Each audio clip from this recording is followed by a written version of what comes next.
Hello and welcome to Lamestream, a show that guides you through the crisis in media and how it's impacting everything.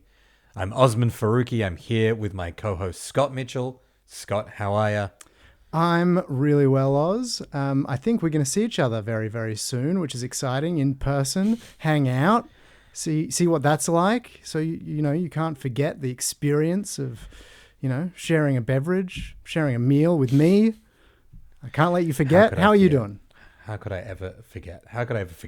I'm doing well. Scott. Yeah, I'm very excited to see you. You're in Melbourne for a little while. Any Lamestream heads who wander around the streets of Melbourne and think that they've seen Scott, you're not hallucinating. He is in town. Feel free to stop him and, give him a pat on the back and say thanks for all the great work this year. Proud of you. If that happens once, I'll be shocked, but we'll see. It'll happen. I reckon it'll happen. Like in kind of the suburbs that you like visiting, I'm sure we over-index on listeners. Turak.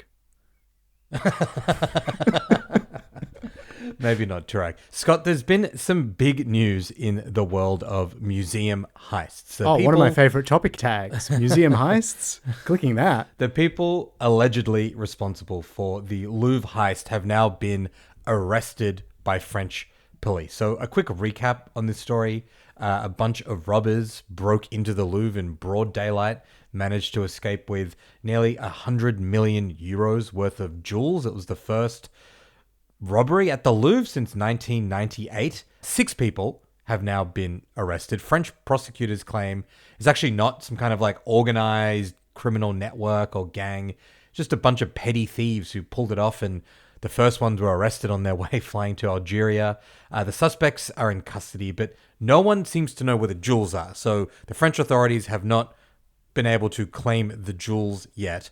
You and I started just talking about this casually, just kind of sharing, bits of news that had popped up. And we kind of realized pretty quick into that conversation that we have very different views about this heist and the ethics of robbing the Louvre. And it'd be fun to kind of just tease these out a little bit. And I guess just to put my thoughts on the record. Please. I'm kind of into that heist. Like I don't have necessarily like a deeply well thought through ideological argument for it, but these are seemingly like, working class petty criminals, and they've managed to rob like, one of the most famous museums in the world at the very least. It's like a very like cinematic kind of a thing. I was raised on movies like Michael Mann's Thief, on the Ocean's franchise. Like seeing these things happen in the real world in an era of mass surveillance, it felt kind of cool and exciting. So I'm sort of rooting for these thieves. What's your take? Oh, I want to make clear, I feel like you're setting me up to be the villain here, like the party pooper. I want to make clear, I love a heist story. I love that the suspects are hot. That whole discourse about how hot they are, these guys. That's in a post-Luigi Mangione world, the attractiveness of the villain plays a key role. Key role in public support for perpetrators. Yeah, exactly. Yeah. But I just sort of very briefly made the point, and you said save it for the podcast, that while I love the story, I sort of don't necessarily want the robbers to get away, just because in these situations, like, I understand the instinct to be like, oh, it's this French institution and all of these like, wealthy curator people, and they're these Algerian robbers, like, aren't they the good guys? But it's like, these are, these things belong to the public. They sort of belong to the royal family. France got rid of the royal family, and now they're these public treasures. And what usually happens in these cases is either they get sold to some billionaire, like they'll end up in Elon Musk's bunker or something because they're so hot that only those kind of people can acquire them and hide them, or they get sort of like broken down for individual diamonds and melted down, and you sort of lose history. I sort of think these kind of cultural things should belong to the public and should be sort of on display for everybody to appreciate. Now, if it was the Elgin marbles, okay, sure. If they're like, if robbers were like returning the Elgin marbles Greek to guys Greece, breaking into the British Museum and stealing the Elgin marbles. Yeah. Great, but these are sort of belong to sort of, I guess, the French public, and I'm sort of into them belonging in the Louvre where everyone can appreciate them. Yeah, so you're kind of like, well, these things belong to the taxpayers of France, and they're on display, and everyone can and see them. Yeah, And if exactly. you take them, I'd and you rather sell them to most these, art yeah, is held that way rather than like secret public collections and kind of hoarded away. And yeah. I think for me, like, part of the reason why, even though I understand that, I don't care that much is like the specific jewels that were taken, something that Napoleon III gave to one of his wives. It's like, I didn't know these jewels existed. I've probably walked past them when I've been to the Louvre and not paid any attention. And I don't think of them as a super meaningful like artifact and part of art history or French history. Probably Napoleon the third, I don't really know much about him, but however he got them was probably kind of ill-gotten as well. And so look, even if they end up in some like Elon Musk bunker, if the only nice outcome of that is that these robbers managed to live a life of luxury for what seems to have been quite an impressive heist, I'm like, fair enough, you know, like, sorry to the French taxpayers, sorry to the people who specifically like going to the Louvre to look at that particular diadem. But I kind of think the overall story here of these guys, if they had gotten away with it, kind of trumps, like, you know, any loss to the French national treasury. oh, get out of here. You don't even know anything about, like, that's the thing about art and culture is like, it may just be a necklace, but who knows the stories connected to that and the narrative through Well, you don't know the history stories connected to it. Yeah, You're just coming up with stories. You said to just save it and just do this live, so I don't know. I haven't. I thought you had something interesting to say. I didn't think all you had to say was the French own them. I had nothing interesting to say. Just that, like, cultural treasures should belong to the public, not private billionaires. That's interesting to say. Yeah, I mean, the sad thing about this is all of my kind of arguments in favor of it predicated on these guys getting away with it. The fact that they're going to end up in prison, it sort of is now just sort of like a bit of a sad story. But I still think there is something to say about the fact that you can, it turns out, in this day and age, like, do a robbery of a museum. That is exciting. Because so many, like, you know, the movies that we were mentioning before, whenever you watch like an old school heist movie, it's like, well, that just couldn't happen now because there are cameras everywhere, because there's DNA stuff everywhere. I mean, these guys got caught, so maybe it is hard to do. But there's a movie out at the moment. Kelly Reichardt's got a new film, Josh O'Connor starring in it, called The Mastermind, which is about kind of based on a real story of some art heists that took place in Massachusetts in the 70s. It's a really interesting movie. Would recommend people, particularly if you're a fan of Kelly Reichardt's. But you just watch that movie and you're like, none of this would work in this day and age because you just couldn't get that close to the art without some state-of-the-art sensor going off. So the fact that this proved that you could, that's kind of interesting to me. It is. How do you reckon these Louvre guys got past, you know, like the red lasers that you have to like duck and do like gymnastics through? Like, how did they do that one? Yeah, that Francois Toulour, the night fox, you know. Yeah. Like, how did they do that? It's crazy. What? At the very least, a good opportunity to revisit the Oceans franchise or to check out The Mastermind if you're interested in this story. Scott, let's talk about what's coming up on today's episode of the show. Is the coalition about to enter leadership killing season? Combination of the worst ever poll result in the history of the Liberal Party, plus a damaging policy debate over climate change, are putting a heap of pressure on Susan Lee's leadership. We're going to take a look at how much trouble she's in, the actual consequences of the climate debate that is tearing apart the coalition, and how the continued rise of One Nation is feeding into this crisis. After that, we'll discuss the crisis impacting the other side of politics, with New York City set to elect a socialist mayor, the Greens in the UK polling second, even overtaking Labour and the Conservatives. We'll break down why the Greens in Australia seem to be struggling.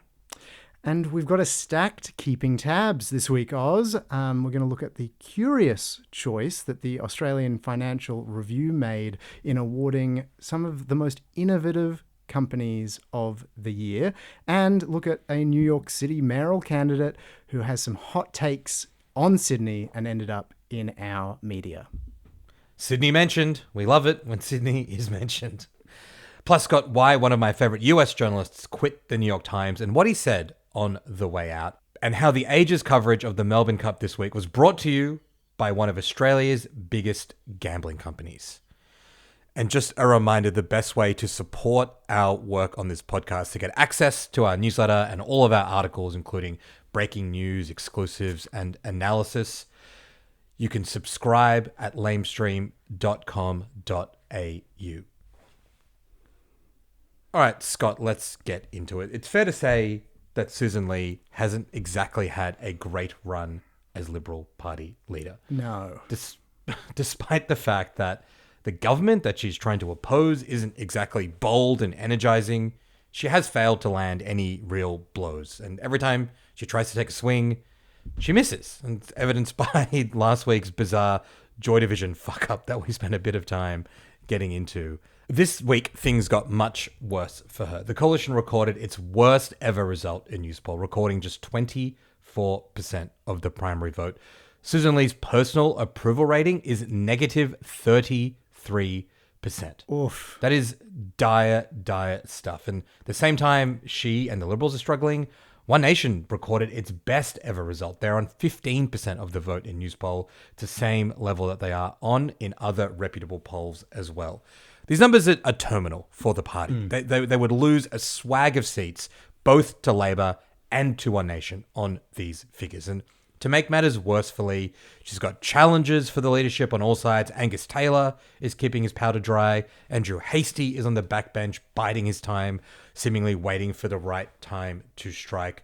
Lee spent most of Wednesday this week doing a stack of media to try to reassure everyone it's all fine. No one's counting numbers. She's going to survive this summer. There's nothing to look at here. It's all good. But the disastrous polling, Scott, is just like one part of the problem that she is facing.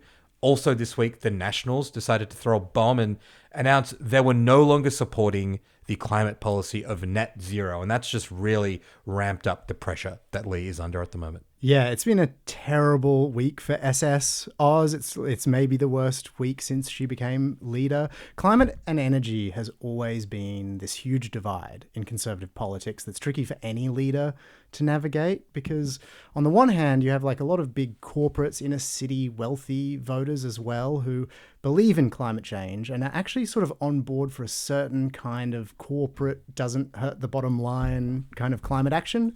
But then you've got mining interests, big agribusiness who are very anti-action on any of this, and those are the Nationals voters. You know, the National Party itself was really dragged by the Liberals to accept net zero in the first place. People might remember the latter stages of the Morrison government when things were looking bad. Climate policy was a big part of why things were looking so bad for that government, and the coalition sort of signed on to net zero to stem the bleeding of support over climate. So all of this led to, on Saturday, the Nationals feeling under pressure after the resignation of Barnaby Joyce and the rising One Nation vote that we've talked about a lot, ditching net zero after years. And basically, for every day since that happened on Saturday, old SS has been in crisis meetings, like all day, because it's just not very sustainable, Oz, for there to be a coalition where the two parties have different policies. Like, what the hell is the policy right now if the coalition get elected? No one can actually say. And so SS, as opposition leader, is caught in the middle of this, and that's led sort of right-wing media figures like Andrew Bolt this week declared it's over for her. Like, Bolt is saying that it's done, SS is toast, it's over. Yeah, it is interesting because there are really real practical political consequences for this debate that we're going to talk about. But it's also an interesting one for me because, you know, it's this proxy, right, for this ideological debate within these parties and within the Liberals, within the Nationals, and kind of factional fights playing out more broadly on the conservative side of things. But I do have this like gripe, and maybe it's like kind of hypocritical because we're going to talk about it, but I just wanted to get this off my chest before we really dived into it. How much like the kind of political media, particularly Canberra journalists in covering politics in federal parliament, how much focus and how much time is spent on the climate policy of the opposition, who are like hopeless and irrelevant generally, but particularly on this issue, versus how much time and energy we spend on actually discussing like climate policy in Australia, what the government is doing, what is the actual policy of the government, is it good enough, is it not good enough, what should we be doing next, you know? And I think a lot of this has to do with like just the fact that climate policy is not really a hot button political issue in Australia anymore. In the last term of Parliament, when the Greens basically caved and passed the government safeguard mechanism, which was basically just a retooled Scott Morrison policy, Political journalists said, the climate wars are over. It's all done. We don't need to talk about it anymore. And it seemed like they were just really happy to take this big issue that's been quite messy and complicated off the table. And sure, maybe like that particular policy debate was over, but the climate's like more fucked than ever. Like we are still doing nowhere near enough to stop runaway climate change. We're doing nowhere near enough to transition to renewables. Our Pacific Island neighbors are going underwater. But instead of talking about this stuff and instead of talking about what the government should be doing, they're kind of getting a free pass because the Liberals keep imploding on this issue. So kind of just like, look, all of that said, I still do think what is happening is important, but I just want to sort of say that like there is a bigger picture to the climate debate that I wish like the people covering the specifically like what does this mean for Susan Lee would also think about a little bit more. Yeah, to me, I think the bigger picture thing that I feel like hasn't been explained very well, and that's, I think, because so much is happening day to day with Lee in these crisis meetings, is that this is really a Trojan horse for something much bigger than net zero when it comes to the politics on the right. Like, to me, the hard right in Australia, and I'm talking here about groups like Advance Australia, people like Tony Abbott, to me, it's obvious that they have identified net zero as like the issue that they can use to seize control of the coalition. And that's because of what net zero has sort of come to mean for the conservative movement all over the world, Oz. And let me explain that a little bit. About a little over a month ago, this conference CPAC was held, and CPAC comes from America. It's been running there for decades, but more recently there's an Australian version of it. And I watched some of it this year, Oz, and there were so many speakers representing the kind of hard right who want, these are people who want to see the coalition go further to the right. They're not satisfied with where it is now. And they all were using the same talking points. And again, every single speaker talked about net zero. Like it was the talking point, which is interesting to me. Here's a research fellow at the IPA, which is a right-wing lobby group that develops a lot of the talking points for the right in Australia, talking about it here. These towns are under attack, and the front line of the battle of the net zero war that the inner city elites and the political class are waging on mainstream Australians. It is time to stand up. As mainstream Australians, we have to say once and for all that enough is enough. No more. Stop destroying our country. Because the truth is that when we stand up for our values, we win. We saw it with The Voice, and we will do it again with net zero. So join the IPA in showing our regional and rural communities that we are on their side. It's time to end net zero once and for all and get Australia back on the path to prosperity. Thank you. When she says just like The Voice, Oz, like she obviously isn't talking about the facts around net zero. She isn't talking about like what the science says or like what net zero will mean for the economy. She's talking about treating climate change like a culture war issue. And yeah, right.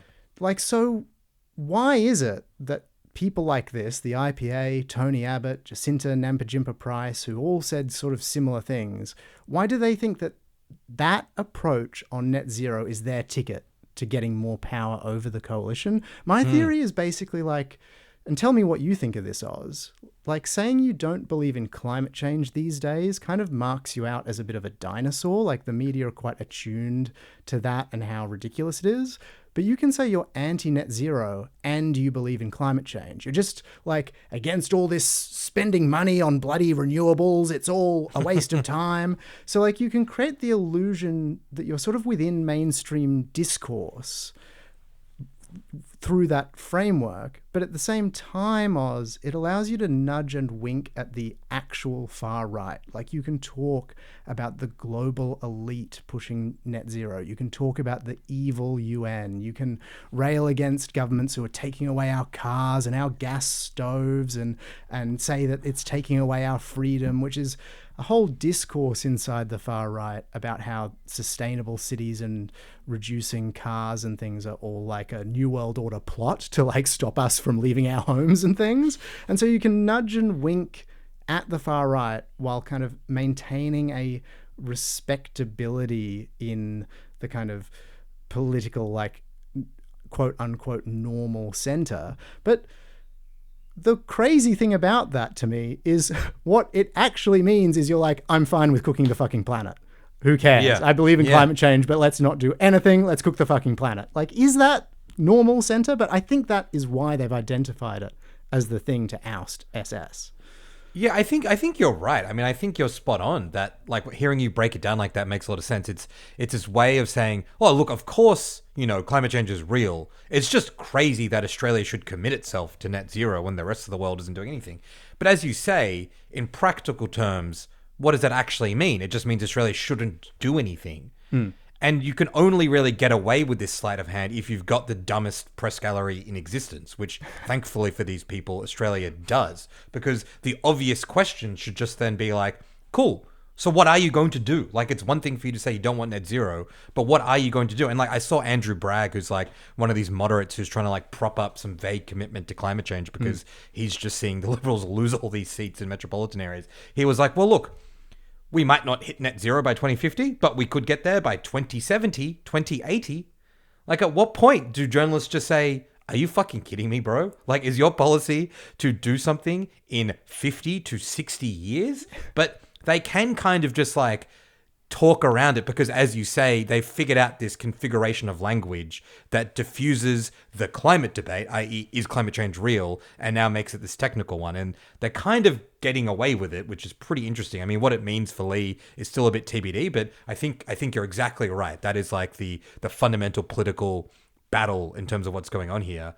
The other reason why this debate is interesting, and I think it backs up your view that this is really an ideological proxy rather than a policy issue about climate, is there is no real immediate parliamentary imperative for the coalition to come to a position. Like, the government isn't introducing legislation saying, we need you to figure out how you vote on this. They don't need to race to a position to decide how they vote on this policy. They're just debating this stuff for the reasons that you described, to kind of figure out where they sit on the culture war issue of climate change, right? And how they should approach this. Whatever position they ultimately decide actually doesn't mean anything, at least for the next 3 years of this term of parliament. And it might mean nothing in the future either, because what does it mean to say we don't support net zero? Like, everyone agrees the safeguard mechanism. And this is the crazy thing. Everyone in parliament right now, from Labor, the Coalition, the Greens and the Teals, all kind of just agree that the safeguard mechanism is the policy we've got. And that's kind of just where we should be. So there's not even a like legislative reason to have this conversation.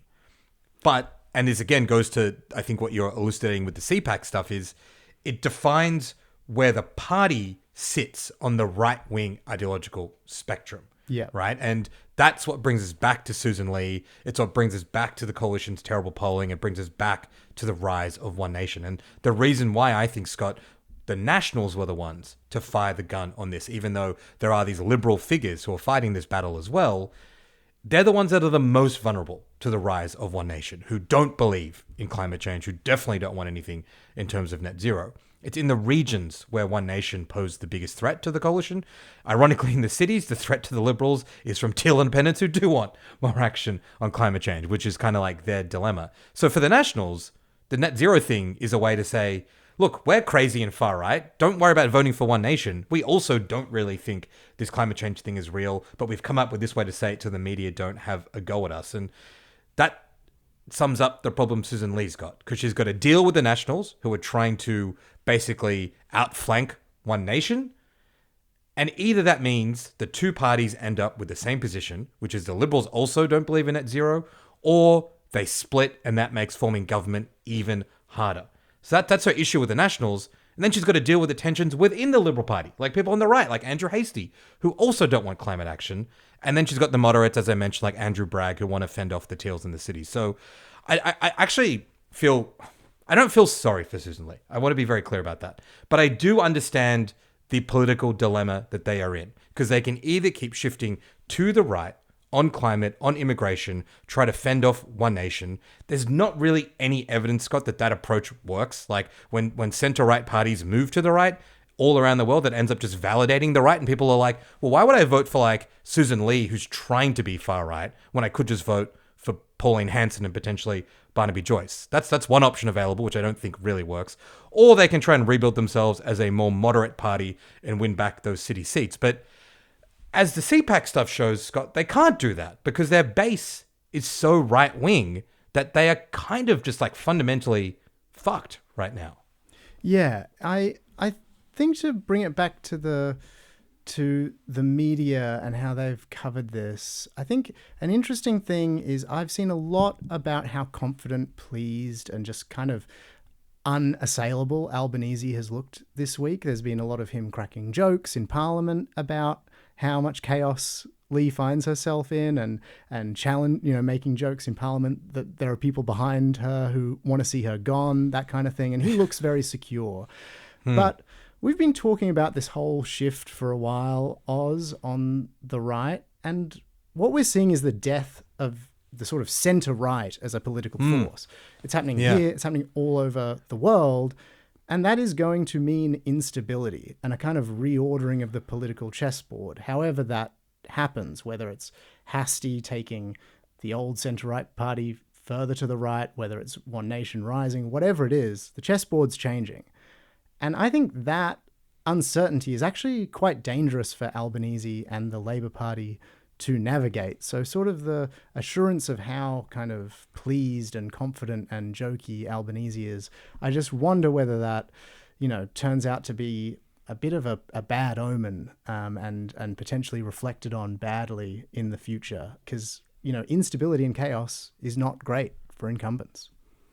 Totally. And we kind of have said this so many times in the last few weeks on the show, but like anyone who thinks that just because Albanese is doing okay in the polls now means that Australia isn't susceptible to a real significant lurch to the far right is completely like kidding themselves. And I think we have to keep saying it, Scott, until other people start talking about this, because it is what is happening all over the world. And I think it's good to have that reminder that even though the focus of this conversation this week is about Lee and what's happening in the right, what happens in the right is going to impact the rest of Australian politics, as you say, whether it ends up being the Nationals, the Liberals, One Nation, who end up emerging triumphant. That is going to shift the ground of how Australian politics works. Totally. Okay, enough about the right for now. Coming up after the break, we'll take a look at why the Greens in Australia seem to be stuck in reverse. Oz, in the very first episode of this podcast, in the lead up to this year's federal election, we talked about the Greens and how the media cover them, that they don't really get examined as their own political force. And in the last couple of weeks, we've mentioned in passing that we sort of, I think both think that they've struggled a bit lately. And we got some emails actually asking us why we thought the Greens were struggling, asking us to go a bit deeper and talk about it properly. So we thought it might be a good week to do it. Their last election result, Oz, obviously was pretty dispiriting for the whole party, losing Adam Bant, their leader, losing housing spokesman. Not good. Not good. Losing Max Chandler Mather, who was among the most high profile figures in the party, even though he's fairly recently elected. And look, it wasn't the massive drop-off in the national vote that a lot of media coverage would lead you to believe. It was fairly close overall to their last result. But the problem is that since then, their polling has continued to drop. It's sitting around 10%. One poll this week had them as low as 9%. And because the Greens don't get covered with that much prominence by the media, I think it's kind of skated by that the party is around 2% lower since the election, and now they're significantly below One Nation. That, to me, is a big political story. You would think, Oz, that with a Labour government in power, which is not being very bold, they're being quite minimal with reform. You look at climate, the environment, as we've just been talking about, but, housing, health, education, you'd think there'd be votes in people who want bigger solutions to, massive crises that are in a lot of those areas. Sure. But the Greens, despite having the same policy platform as they had 6 months ago, which covers a lot of those issues, their support is draining away a little bit. And that would, to me, suggest that they're having problems communicating and landing much of a rhetorical blow. I've got my own theory on that, Oz, but you're the one who's been in politics. Top line, what do you think is going on here? Don't count yourself out of the political world, Mister Keep Sydney Open. Come on, you had a red hot crack as well. I think to get to like my take on what's going on now, I might recap a bit on like what I kind of think went wrong last time, because I think it is impacting the way they're thinking and approaching things right now. Right, the mainstream political narrative of what happened to the Greens at the last election, which, as you say, led to them losing a swag of lower house seats and their vote being flat or going back a little bit nationally, is that they blocked too hard, right? They were punished by voters for blocking Labor's key legislation, and voters didn't like the extremism of the Greens. And it's a narrative that obviously works for Labor because it suggests that the Greens should just do whatever they want. And it's a narrative that suits the centrist media landscape because they also don't want the Greens to really be an active, progressive, left-wing force that disrupts politics. But it's also a narrative that doesn't have a lot of evidence behind it. You know, this idea that blocking critical legislation hurts the Greens really has very little evidence. Like back in 2010, when the Greens blocked the most consequential legislation, I would argue potentially in the last like 20 years, the carbon pollution reduction scheme led to their biggest result and led to Adam Bad getting elected, led to them getting the balance of power in both houses of parliament, led to them forming like, you know, the minority government with Julia Gillard. I kind of think the last term of Parliament, Scott, ended up being this worst case scenario for the Greens because they made this big song and dance where they were going to oppose Labor being so piss weak on things like climate and on housing. But when push came to shove, they actually just voted for both of those things. So they managed to be seen publicly as these antagonists, but without the benefit of antagonism, which is that when you get to election time, you've got this fight on fundamental issues that people care about, like the future of the planet and the future of housing and the economy and how people live in a world where things are getting so much more expensive. When they voted for Labor's safeguard mechanism and the housing, the HAF, which, by the way, that's supposed to have built like 1.2 million homes, and I think it's built like 14 homes or something. This is a complete joke. When they voted for those things, they took them off the table in the lead up to the election. So when you come to campaign time, you don't have much left to fight Labor with because you've actually just supported their agenda on the issues that your voters really care about. So I think without that as an election issue, and then the contest being framed as this like it's Peter Dutton or Anthony Albanese, I think a lot of people who might generally vote Greens or swing between Greens and Labor just thought, okay, well, there's no big political issues here that these parties are fighting about. I'm worried about Peter Dutton. I'll vote for the Labor Party. That's kind of where I think the last election ended up. I think so far in terms of this parliament, they still seem quite trapped by that dynamic and still seem quite confused by what actually happened then. It kind of does seem that they've bought the line, this narrative that I think is wrong, that they were too recalcitrant, they were too blocking. I don't really understand why Greens MPs and staffers fall for media narratives. Like the AFR and the SMH and the Australian, they're not writing in good faith when they're analysing the Greens. They're not trying to give the Greens useful strategic advice on how to be better political operators. They are trying to push them into a corner to make them as meek and timid and conservative as possible, because that is what those journalists and those news organisations want. They want them gone, or they want them to be a meek supplicant to the Labor Party. But I do think the Greens right now, to answer your question, and sorry that it took me this long journey to get there, they seem to have spooked themselves. They do seem to have think they fucked up by being too strong or too blocky. I don't think that's the case. And they've decided to just be a bit more meek and a bit more timid. Yeah, I definitely agree with that analysis. They sort of ended up with the worst of both worlds, where I think sort of some older, maybe swinging kind of left Labor Greens voters really didn't love seeing Max Chandler Mather like tag Anthony Albanese, for weeks on end. But then on the other hand, because they passed it all, as you say, they didn't really have like a totemic issue to rally other people around.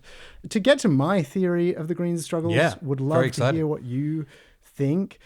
Like, I think obviously they have been a little shell-shocked by their performance at the last election and losing those very high-profile members. And what do you do when you're shell-shocked? To me, you go back to what you know. And I think under the new leader, Larissa Waters, whose background is an environmental lawyer who rose to national prominence as a politician, really, with the Stop Adani campaign in Queensland, the party, and not just her as leader, but I think the party generally has gone back to the sort of talking points that you would have heard from the Greens in the sort of early 2010s under Christine Milne or Richard Di Natale. You know, I watched Waters last week on the ABC's afternoon briefing, and you think like, okay, this is a national television media appearance. This is where you would kind of really strike your messaging. And she talked a lot about like what the Greens wanted in this environmental approvals legislation. She sort of like talked about wanting to work with David Pocock on all kinds of things. All fair enough points, Oz.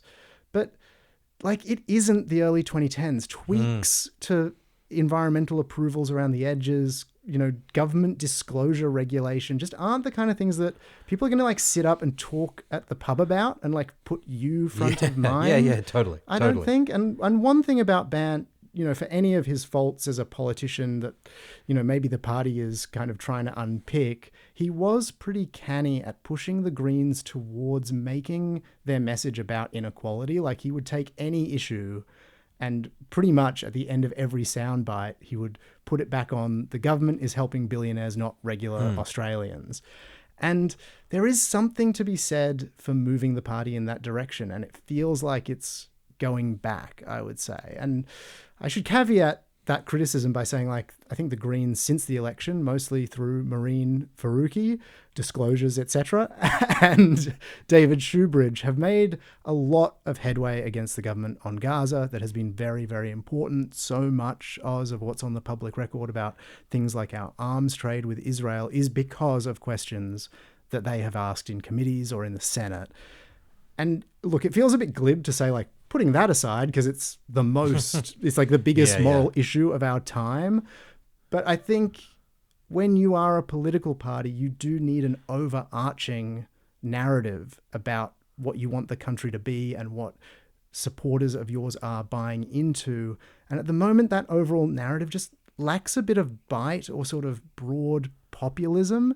Is that fair to say, Oz, as a theory, or is it still too early to really make a verdict about that kind of thing? Well, I think the point about Gaza is particularly interesting. I didn't mention that in an example of like the party sort of backing off, because I think people who don't follow this stuff as closely as people like you and I do wouldn't have noticed this, but it was quite obvious to political observers that the Greens also got spooked, particularly like the kind of top leadership of the party, that they were seen as being too vocal on Gaza. And I think there was an ABC story where a Green staffer, a Green source, was backgrounding saying, we're not going to talk about genocide as much. We're not going to talk about Albanese's complicity in genocide because we've like heard the feedback. So it kind of is another piece of evidence that the Greens, on the big issues that they could be cutting through on or defining a narrative on, kind of freaked out a little bit. And I think you're right. When you freak out and when you're a little bit disoriented, you go back to basics. And for a lot of Greens MPs, back to basics is either like quite detailed environment policy or a legalistic approach to how politics should work. And kind of brings me to, I think, another issue the party's got, which is the makeup of its like party room. You know, I know most of these people, they're all nice. Most of them are nice. And they are like, and this is an objective statement, right? It's fair to say the Greens party room is like one of the more boring white middle class, like I think most of them are lawyers, like and it's not a statement on them as individuals, but in terms of like the way they present, the way they engage, the way they put enormous amounts of resources into being forensic and Senate estimates, like all that stuff is objectively useful for politicians to do. But it does mean on the flip side, you don't have that kind of cut through that the party I think had with Bant, with Max Chandler Mather, with Lydia Thorpe. I think it is significant that two of the most prominent politicians not from the major party, Lydia Thorpe and Max Chandler Mather, are no longer in the Greens. I mean, I think it's significant that the Greens no longer have any Indigenous MPs in their federal party room when they used to have two. And I think you look at like international comparisons, which we'll talk about in a second, in terms of like how politicians are getting cut through, you know, whether it's being a bit younger, whether it's being a bit bolshier, that seems to be something that the Greens party is missing at the moment. And look, I also think that there is like a broader context that really isn't the fault or the responsibility of the Greens as a party or individuals involved. And it kind of has to do with what NGOs, civil society, and broader social movements are doing in Australia, or rather like what I think they're not doing. Interesting. The Greens are like a part of the picture on this. You know, the Greens have enormous amount of power in terms of like putting ideas out there and shifting conversations in certain ways. But generally speaking, Scott, like progressive reforms in this country that happen in Parliament are generally the end result of like activists and campaigners making demands on parties like Labor and the Greens compromising and figuring stuff out, right? How does that happen in Australia now? You know, the environment movement makes millions and millions and millions of dollars in donations every year. Climate and environment policy is going backwards. We don't march for the climate anymore. Refugee policy is like the worst it's ever been, but where are the refugee protests that, you know, used to define our kind of coming of age? The biggest social movement that this country's had in decades, the Gaza marches, but like they all of a sudden got sort of shut down on an Instagram post, and it's kind of unclear where that anti-war broad social movement's supposed to go. And I think why I'm explaining all that, Scott, is because I don't think the Greens in a vacuum can just like magically make things happen. I think there are strategic mistakes they're making. I think yours totally spot on that there is a lack of cut through and a lack of bite. But also like if the progressive social movements, things like unions and environment groups that have fought for justice are kind of running dead, what the fuck are the Greens supposed to do, right? And I think why it's frustrating me, and I think why I'm really glad we're having this conversation is because there are so many things going wrong in this country that need to be tackled. You know, we talked about housing and the environment, but the state of healthcare, right? The steady death of universities, the fact that in Victoria we are reopening youth prisons and jailing Indigenous people at higher and higher rates. The economic situation is still so challenging. Like inflation is not at the peak it was last year, but it is being predicted by the Reserve Bank to bounce up again. If we don't fix these things, Scott, we're going to end up in a US or European kind of situation. And when that frustration boils over, that leads to Prime Minister Pauline Hanson or Prime Minister Barnaby Joyce. Like that is very possible. Real quick, on your mention of kind of harnessing social movements and what people are passionate about, you mentioned Gaza just before a second ago, and I think it's like interesting that obviously there are individual Greens members and politicians who are like getting very involved, right? Whether it's your mum, Maureen Faruqi, or like Shoebridge, or in WA, you know, Sophie McNeil, I know is like super involved in that stuff. There are individuals, but it's sort of like as a party, they've gone, listen, if you're a member and you really care about this, you're free to get involved and speak at rallies and whatever. But as a overall party and as a brand, we are not going to sort of endorse / you know, become a part of the pro-Palestine movement. And the sort of fascinating thing about that is like, you're right. Where do progressive political parties kind of acquire their talent, get their cut through, like build organizers, all those things? It's often been by latching on to social movements. And if the party just kind of goes, well, if that's a particular passion area for you, go for it, but we're not really getting involved, it sort of means you're not harnessing a heap of stuff that comes out of that. It's a really, really good observation. And in Victoria in particular, it's really noticeable the lack of like Greens infrastructure or organizational involvement in the pro-Palestine movement. Not a knock on individuals who might be participating there, but that movement is like very much like controlled and like the beneficiaries, the people who put in the work, I guess, and where people are recruiting is the Victorian socialists. And I think that's an issue the Greens also have to contend with. Like, are they facing a threat on their left flank, particularly in Melbourne, particularly in Victoria, because they just haven't gotten into the grassroots of the biggest social movement that's been emerging? And I think to like go back to this idea of cut through and bite, I mean, I've been thinking a lot about Zohran Mamdani, who, you know, by the time this episode comes out, has hopefully been elected the mayor of New York. And, you know, I bought my stock on him, Scott, really early. If people go back and listen to the first episode we mentioned him, I think he was polling like 8%. We talked about his mum, Mira Nair. Shout out to great mums on this podcast. And talked about just his relentless focus on things like affordability. He didn't think he was going to win. No one thought he was going to win. But he just talked relentlessly about issues that he thought mattered to people, like affordability, and he forced them into the conversation. I don't know what that issue is for the Greens. I don't think they've got one. I think they need to find one or two, and they have to hammer it. And I think if they don't, they will continue to stall. And I think that is a problem for anyone who wants Australia to be like more progressive and more fair. To sort of, it's an interesting idea, that comparison, and to bring it back maybe to media, which is what this podcast is supposed to be about before we get into political analysis, is I think it's kind of funny that, to me, that the Greens in Australia in many ways have been sort of ahead of this, I think, because, you think of the left in America and the UK, they really have had no electoral success through like the whole 2000s and 2010s, while the Greens in Australia, they sort of figured out that you could have this unified front on like social justice issues like racism and immigration. You had climate politics, and you married that with an inequality message, and you could build a united movement around that. But at like the moment that we're seeing that approach take off around the world with all these insurgent left-wing campaigners, here in Australia, like the media has kind of convinced the Greens that doesn't work, and told them for years and years and years, like, do not get too loud about that. Do not get too mad about it. And it means that they're trigger shy at like the moment that seems to be working for others.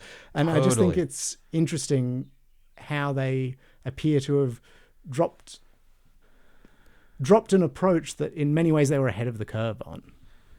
Yeah, and also at a moment when the media, who they all take their cues from, I mean, this is the crazy thing, like Greens staffers and MPs, pay more attention to headlines in The Guardian or The Herald than like you would hope that they would, at a time when those places have less relevance and cut through than ever. It's a really, really good observation. I mean, Zohran Mamdani, sure, like there's elements of compromise you make when you're running for mayor of New York as official Democrat candidate, but like he's not redefined his entire approach because he's worried about the New York Post, going after him. He just doesn't even bother sitting down with the New York Post. That's the approach that he's taken.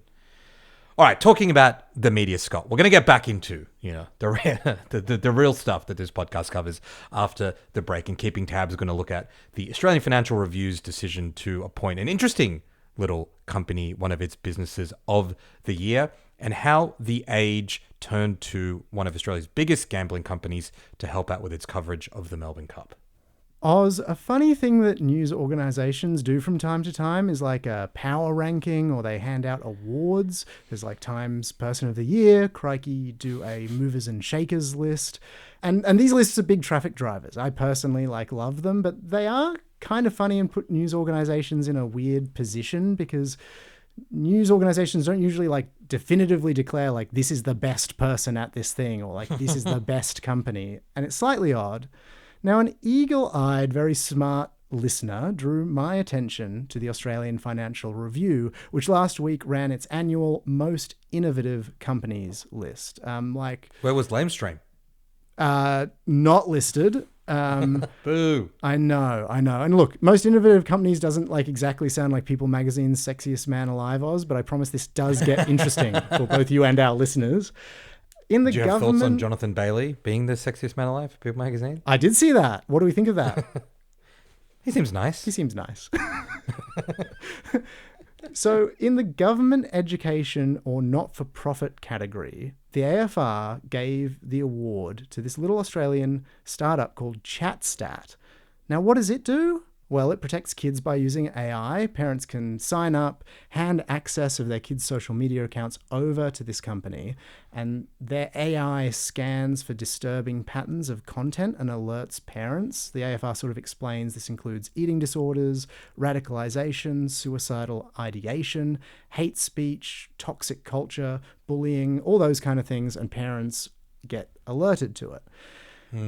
Interesting pick, and obviously very timely with the teen social media ban coming in, and we get a lengthy profile of the founder talking about the business plan, etc., etc. And right at the very end of the article, we get this, Oz. Quote, "The company has fielded inquiries from across Australia and abroad, and recently analysed social media connected to the Harvard University Art School in the US, where the CEO says ChatStat staff detected multiple instances of anti-Semitic content shared by associates. The Trump administration cancelled $2.2 billion in federal funding for Harvard in April, a move that was struck down by a US court following allegations of anti-Semitism." What? What, Oz? What? That is extraordinary. Just tagged on the end? So that people know, Oz, Harvard this year adopted the IHRA definition of anti-Semitism, which includes some criticism of Israel as anti-Semitism.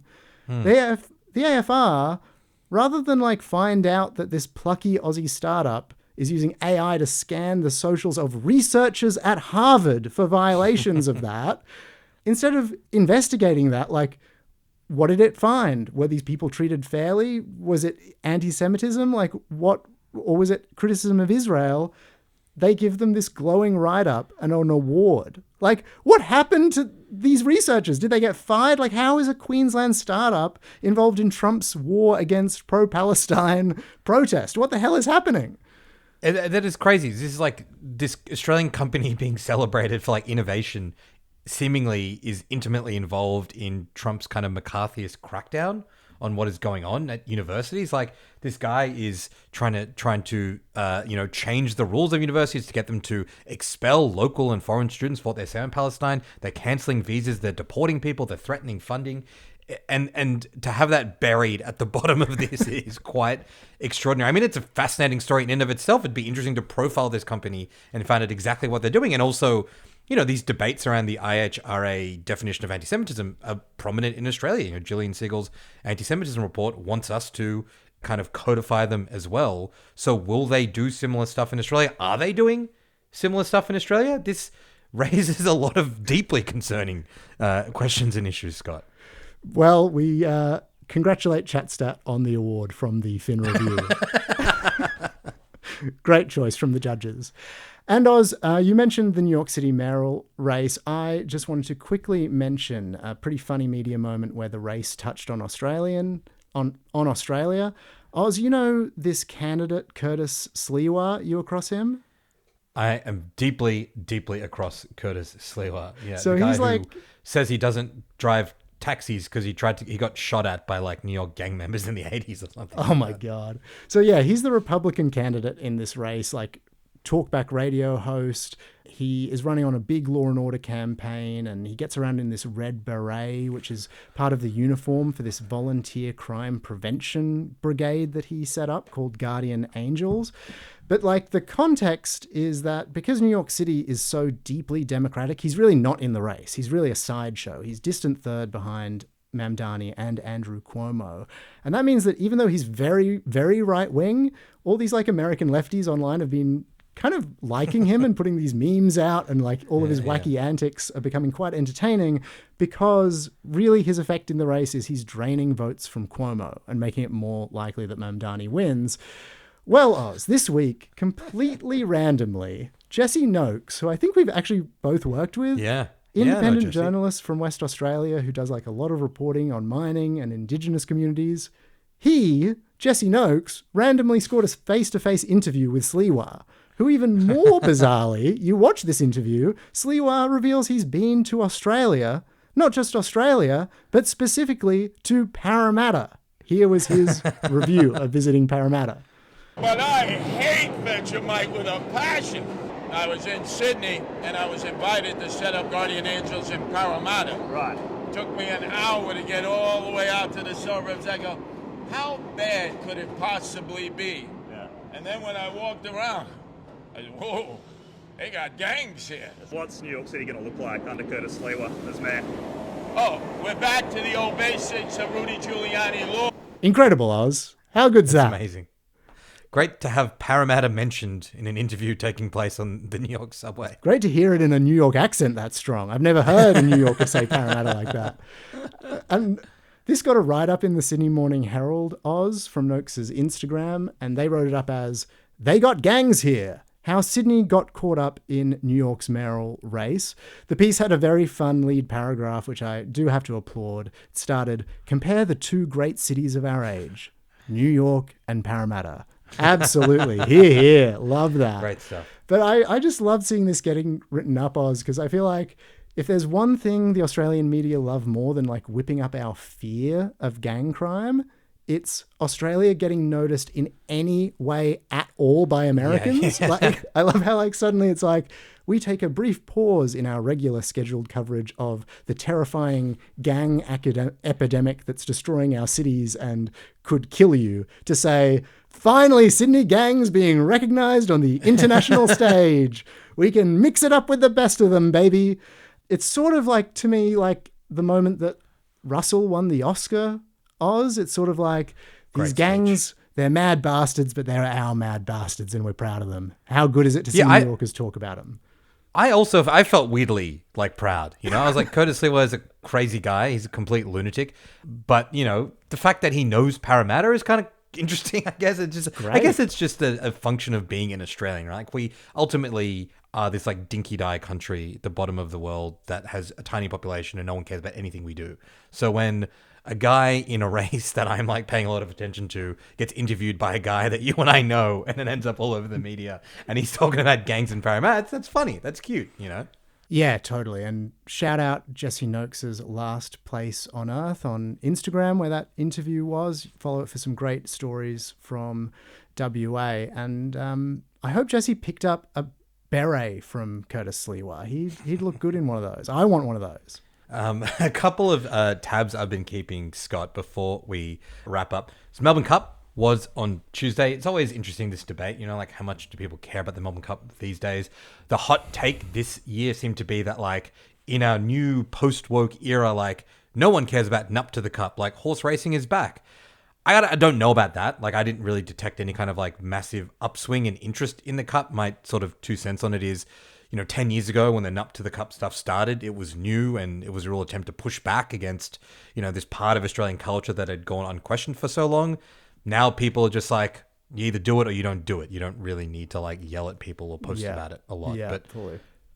do you know who does care, Scott, about the Cup? It is the media, and specifically the media company that partners with the Melbourne Cup to broadcast it, which as of 2024 is Channel 9. It includes Channel 9, the TV network, and its papers, particularly The Age, right, which is the Melbourne paper. And look, the Melbourne Cup is a Melbourne tradition, and The Age has always covered it quite heavily.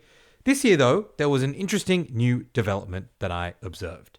If you followed along to The Age's live coverage of the Melbourne Cup, you would see at the top of their live blog a banner that showed that this coverage was sponsored. The banner said, "Brought to you by TAB," complete with a TAB logo. And if you clicked that banner, you were taken to the TAB website. Now, Tabcorp's involvement with the Cup and with Nine is well known. It was published last year. It was included in a statement by the Victorian Racing Board, who runs the Melbourne Cup. And it said that Tabcorp would be the exclusive wagering integration partner for Nine's broadcast of the Melbourne Cup Carnival. And I guess what that means is whenever they throw to, you know, like, what are the odds? It's TAB odds, right? Rather than Sportsbet or whatever else. But this is the first time that I can tell, and I went back and looked at the archives, that a live blog of this race has been sponsored by anyone, let alone a gambling company. And it's interesting because even though these brand integrations and this kind of sports betting stuff is much more common on TV and for Nine as a network in terms of how they cover sports, it really hasn't crept its way into the newspapers until now. So it's interesting to see, one, a live blog sponsored by a prominent brand, and two, it's interesting to see that brand be one of Australia's biggest betting companies. And I think, you know, we've talked on this show, it's a big topic in Australia more generally, the influence that sports betting is having on society and on the media. It says a lot about how much influence that these companies have on the media.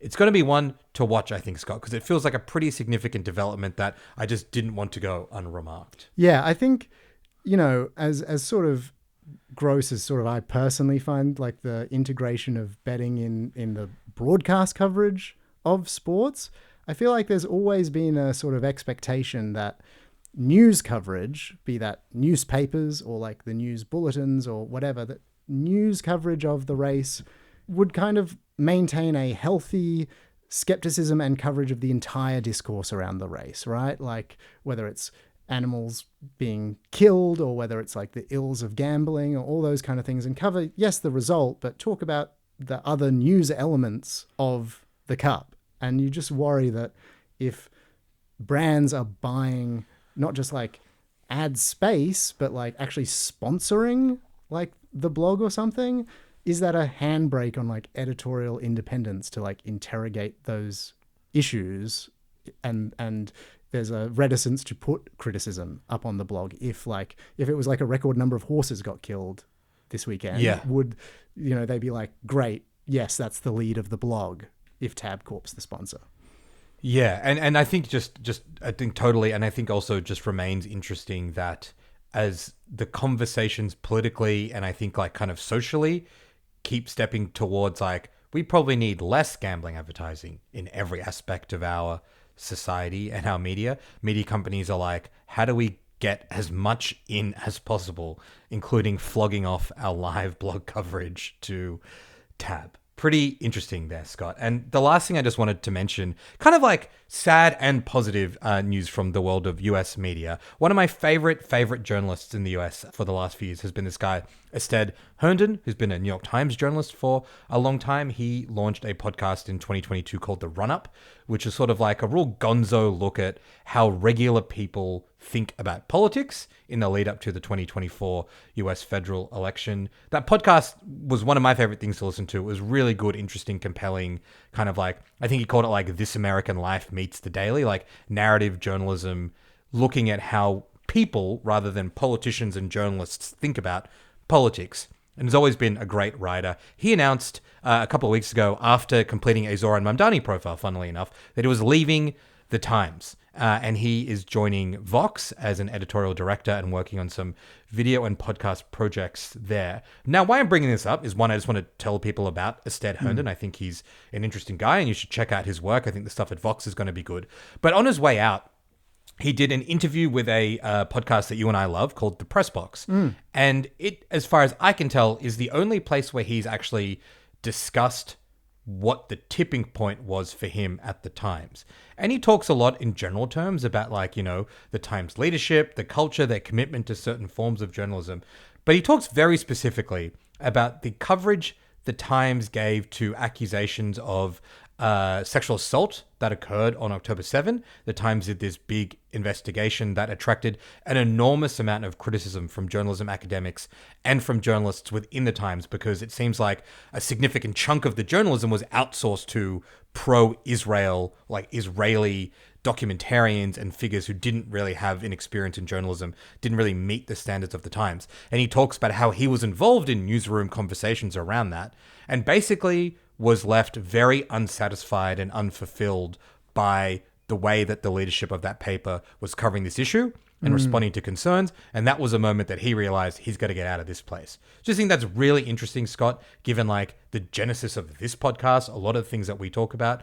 One of the most prominent, successful, smart New York Times journalists saying, hey, I kind of can't be in this institution anymore. It is doing bad things, potentially publishing lies to suit the purposes of a foreign government committing a genocide. I've got to get out. So like, good on Ested. Thankful for all the work he's done. Excited for him to figure out how to do it in a way that feels better for him. But these things are possible, Scott. They are happening. The media is fragmenting. People are walking away from these corrupt, failing institutions. And I think it's really significant. I think it's really interesting. Yeah, I think it is interesting. And also, I feel like the disappointing way that this often gets couched in the rare times that it's actually covered by other media, right? You know, like when other media actually cover people like Ested Herndon leaving, the disappointing way it's often framed is like young, bolshy journalists who can't maintain the Times's, you know, steadfast objectivity, felt too reined in by that objectivity, leave to go and do whatever they want.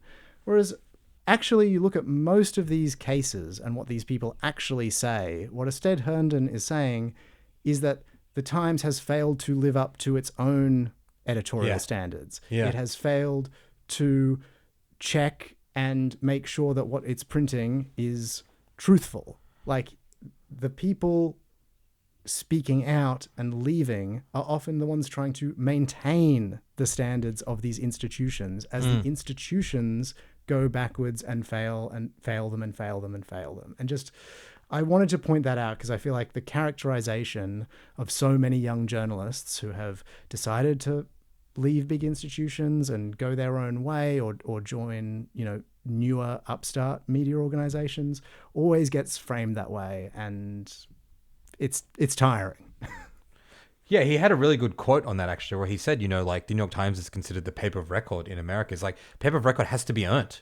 You know, there's been moments where they've earned it. There's been moments where they've risked losing it. And he's like, you can't just rely on that fact. You have to continually work to build trust. And that's not really what's going on.